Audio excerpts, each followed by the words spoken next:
नमस्ते, प्रणाम, राधे राधे। हम नूतन सिंह अपना यूट्यूब चैनल पर रुआ सबके स्वागत करतानी और जितना हमार माई बहन भाई हमरा के देखा तालो सबका के गोड़ छुके गोड़ लागतानी और आशीर्वाद के कामना करतानी। अगर हमार गीत अच्छा लगी तो प्लीज़ लाइक सब्सक्राइब शेयर जरूर करब जा और कमेंट में बताइब जा कि हमार गीत रुआ सबके कैसा लागल बा।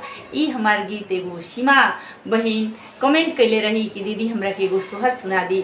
आज हम ई सोहर सुनावतनी। अगर वो सबके अच्छा लगी तो आपन आशीर्वाद दुलार जरूर दे जा। आई जा सुनल जा।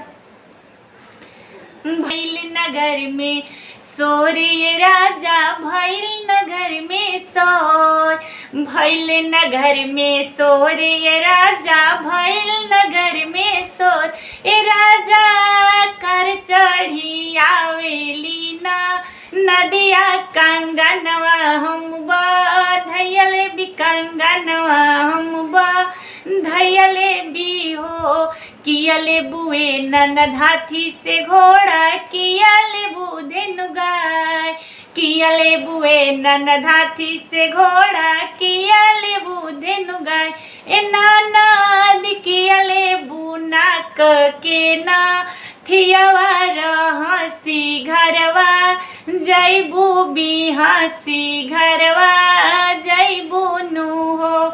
ए ननद कियले बुना के ना थियवा रहसी घरवा, जैबू बिहासी घरवा, जैबू नु हो।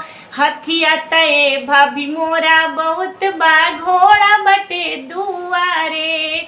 हथिया तय भाभी मोरा बहुत बा, घोड़ा बटे दुआरे। हे भाभी भैया ऐसन हमारो गुलाम से जड़िया पर के, नौकर से जड़िया पर के नौकर हो। अतना बचन जब सुनली भौजिया, लिहली चदरिया ओढ़ी। अतना बचन जब सुनली भौजिया, लिहली चदरिया ओढ़।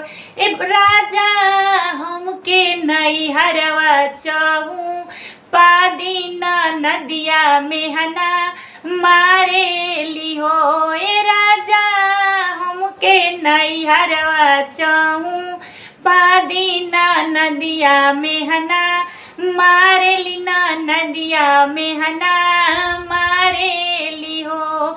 नैहर नैहर जनी कर धनिया, नैहर त बड़े बड़ी दूर। नैहर नैहर जनी कर धनिया, नैहर त बड़े बड़ी दूर।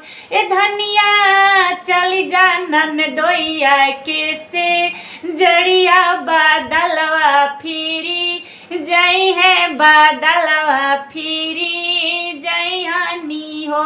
ए धनिया चली जा ननदोइया के से जड़िया बादलवा फिरी, जई है बादलवा फिरी, जई हानि हो।